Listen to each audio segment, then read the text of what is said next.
Da Vinci resolve के अंदर किस तरीके से किसी भी ऑब्जेक्ट का कलर आप चेंज कर सकते हो, वो मैं आज आपको इस वीडियो में बताने वाला हूँ। तो यहाँ पर हम लोग हमारी रेड कार का कलर चेंज करने वाले हैं। तो इसके लिए सबसे पहले मैं कलर टैब में आ जाऊँगा एंड यहाँ पर आपको एक कलर रैपर का ऑप्शन मिलेगा। इसको मैं ओपन कर लेता हूँ एंड यहाँ पर आप लोग देख पाओगे कि एक वेब टाइप आपको एक डिज़ाइन मिलेगा, जहाँ पर हम हमारे कलर को चेंज करने वाले हैं। तो यहाँ पर आपको कुछ डॉट्स दिख रहे होंगे, जिनको मैनिपुलेट करके मैं अपने कलर में चेंजेस कर सकता हूँ। जैसे कि अगर मुझे रेड कलर में चेंज करना है तो मैं रेड वाले एरिया के डॉट्स को यहाँ पर मैनिपुलेट करूँगा या फिर कस्टमाइज़ करूँगा अपने हिसाब से। उसी तरीके से पर्पल कलर को, ब्लू कलर को, ग्रीन कलर को या फिर येलो कलर वाले एरिया को मैं मैनिपुलेट कर सकता हूँ।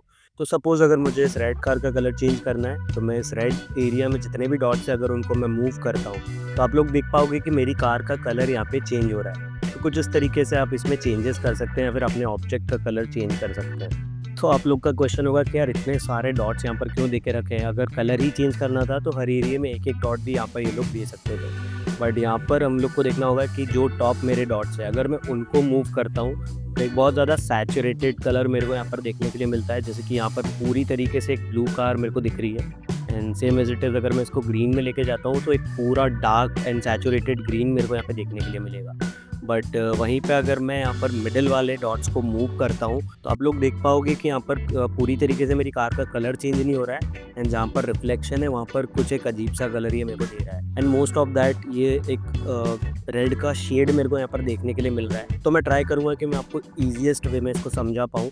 तो आप लोग देख पाओगे कि यहाँ पर ये जो दो डॉट है ये मेरे सबसे ज़्यादा रेड जोन में है, जो कि मेरी क्लिप के सैचुरेटेड रेड एरिया को हाईलाइट करता है। तो जैसे ही मैं इन डॉट्स को मूव करता हूँ तो एक पूरा मेरा रेड कलर उठ के ग्रीन कलर में आ जाता है। बट वहीं पे अगर मैं इसके नीचे वाले डॉट्स को, इन वाले डॉट्स को अगर मैं मूव करता हूँ तो एक शेड मेरे को यहाँ पे देखने के लिए मिल सकता है। तो बेसिकली ये वाला मेरा जो ये वाले पॉइंट्स है ये मुझे इसलिए यहाँ पे दिए गए हैं ताकि मैं अगर रेड कलर में मुझे अगर कोई लाइटर शेड चाहिए या फिर कोई डार्कर शेड चाहिए तो उसको यहाँ पर मैं चेंज करके बना सकता हूँ। इसी तरीके से आप कोई भी एक शेड आपके कलर में दे सकते हो। तो ये तो था एक ऑप्शन जिससे आप अपने ऑब्जेक्ट का कलर चेंज कर सकते हो। अब मैं आपको एक ईजी ऑप्शन और बताने वाला हूँ जिसके थ्रू आप अपने ऑब्जेक्ट का कलर चेंज कर पाओगे बहुत ईजीली। तो यहाँ पर एक ड्रॉप डाउन का बटन होगा, उस पर आपको क्लिक कर देना है एंड क्वालिफायर वाले ऑप्शन को यहाँ पर आपको ऑन कर लेना है। जैसे ही मैं यहाँ पर अपने ऑब्जेक्ट के ऊपर, अपनी कार के ऊपर अपने क्वालिफायर को लेके जाऊँगा तो ये उस पार्ट को हाईलाइट करेगा जिस एरिया में मेरा कलर का सबसे ज़्यादा सैचुरेटेड पार्ट है। तो जैसे ही मैं यहाँ पर क्लिक करता हूँ एंड इसको ड्रैग करता हूँ तो आप लोग देख पाओगे कि कार का कलर भी चेंज हो रहा है एंड रैपर में भी मेरा ये डॉट जो है मूव कर रहा है। तो कुछ इस तरीके से आप इसमें कलर में चेंजेस कर सकते हो। जैसे कि अगर मुझे ब्लू कलर चाहिए तो मैं यहाँ पर इसको ब्लू कलर भी दे सकता हूँ। अगर मुझे यहाँ पर पिंक कलर चाहिए तो मैं पिंक कलर दे सकता हूँ। उसी तरीके से येलो ग्रीन कलर भी मैं इसको यहाँ पे दे सकता हूँ। तो इस तरीके से आप अपने कार का कलर भी चेंज कर सकते हो। तो इस ऑप्शन के थ्रू मैं अपनी कार का कलर तो चेंज कर दिया मैंने, बट आप लोग देख पा रहे हो कि मेरा जो ओवरऑल क्लिप है उसमें ये कलर अप्लाई हो चुका है और दूसरे वाले ऑब्जेक्ट्स को भी यहाँ पर ये मैनिपुलेट कर रहा है। जैसे कि मेरा जो यहाँ पर ग्राउंड है उसका कलर पूरी तरीके से चेंज हो चुका है, मेरी जो यहाँ पर मॉडल है उसका भी कलर ब्लैक एंड वाइट हो चुका है। तो कैसे सिर्फ ऑब्जेक्ट पे ही इसको अप्लाई करना है वो भी मैं आपको आगे बताने वाला हूँ। बट उसके पहले एक और तरीका है जिसके थ्रू हम हमारे ऑब्जेक्ट का कलर ईजिली चेंज कर सकते हैं। तो सेकेंड वाले ऑप्शन से बहुत ईजिली आप आपके ऑब्जेक्ट का कलर चेंज कर सकते हो। तो इसके लिए मैं यहाँ पर कर्व्स वाले ऑप्शन पे आ जाना है और यहाँ पर यू वर्सेस यू वाले ऑप्शन को सिलेक्ट कर लेना है। तो आप लोग देख पाओगे कि आपको यहाँ पर रेड, येलो, ग्रीन, ब्लू इस टाइप के ऑप्शन मिलेंगे जहाँ पर आप अपने कलर को चेंज कर सकते हो।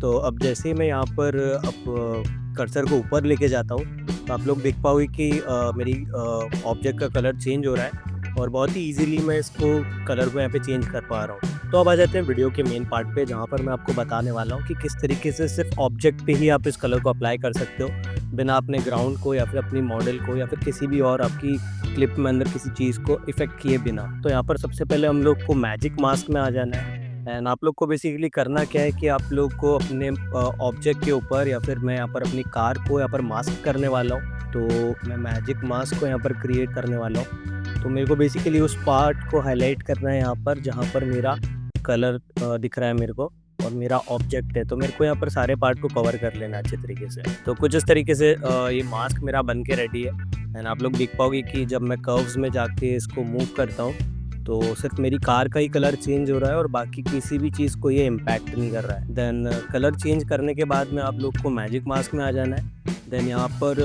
आप लोग को एक चीज़ ध्यान रखना है कि आप लोगों ने ये वाली सेटिंग सिर्फ एक ही फ्रेम में यहाँ पर अप्लाई करी हुई है। तो आप लोग को यहाँ पर ट्रैक फॉरवर्ड एंड बैकवर्ड पे क्लिक कर देना है ताकि आपकी पूरी फ्रेम्स में ये वाला मास्किंग अप्लाई हो जाए अच्छी तरीके से। तो अगर आप स्टूडियो वर्जन यूज़ कर रहे हो तो आपके लिए ये थोड़ा सा ईजी होने वाला है।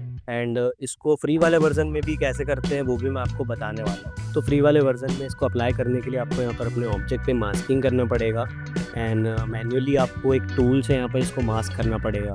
तो यहाँ पर पावर विंडोज़ के ऑप्शन में मैं आ जाता हूँ एंड यहाँ पर आपको एक पेन टूल का ऑप्शन मिलेगा। तो मैं इसको सिलेक्ट कर लेता हूँ एंड मैं आपको रिकमेंड करूँगा कि जब भी आप ये मास्किंग कर रहे हो या फिर सिलेक्शन कर रहे हो तो आप इसको क्लिप को जूम कर लो और पूरी तरीके से अच्छी तरीके से अपने मास्क को आप यहाँ पे आप क्रिएट कर लो। तो यहाँ पे देखो यार, ये ज़रूरी नहीं है कि आपका मास्क बिल्कुल प्रिसाइज़ हो, बट आपको अपनी कार के उस एरिया को अच्छे से मास्क कर लेना है जहाँ पे आपका कलर हाईलाइट हो रहा है या फिर दिख रहा है। तो मैं कुछ इस तरीके से इसको मास्क कर देता हूँ एंड एक मास्क क्रिएट करके मैं इस इफ़ेक्ट को यहाँ पर अप्लाई करने वाला हूँ। एंड इसको लास्ट में कनेक्ट करने के लिए हम लोग को इस पॉइंट को यहाँ पर कनेक्ट कर देना है। तो कुछ इस तरीके का मास्क यहाँ पर मैंने ऑब्जेक्ट के ऊपर क्रिएट कर लिया है एंड आप लोग देख पाओगे कि जितना भी मेरा जो कलर अप्लाई हो रहा था ग्राउंड पे या फिर मॉडल पे या फिर मेरी क्लिप के किसी भी एरिया में, तो वो वहाँ पे रिमूव हो चुका है एंड जो कलर अप्लाई हुआ है वो सिर्फ और सिर्फ मेरे ऑब्जेक्ट पे ही अप्लाई हुआ है। तो मैं फिर से कर्व्स वाले ऑप्शन में आ जाऊँगा एंड यहाँ पर अपनी कार का कलर को वापस से चेंज करके देख लूँगा। तो अच्छी तरीके से ये पूरा मास्क हो चुका है और आप लोग देख पाओगे कि मैं बहुत ही ईज़िली इसको कलर को यहाँ पे चेंज कर सकता हूँ। तो आप लोग देख पाओगे कि यहाँ पर मैंने मास्किंग अच्छी तरीके से कर ली है, बट यहाँ पर सिर्फ एक ही फ्रेम पे मैंने इसको अप्लाई किया हुआ है। तो मेरे को इसको वीडियो की सारी फ्रेम पे अप्लाई करना है एंड उसके लिए मुझे इसको यहाँ पर ट्रैकर में डाल के ट्रैक करना पड़ेगा।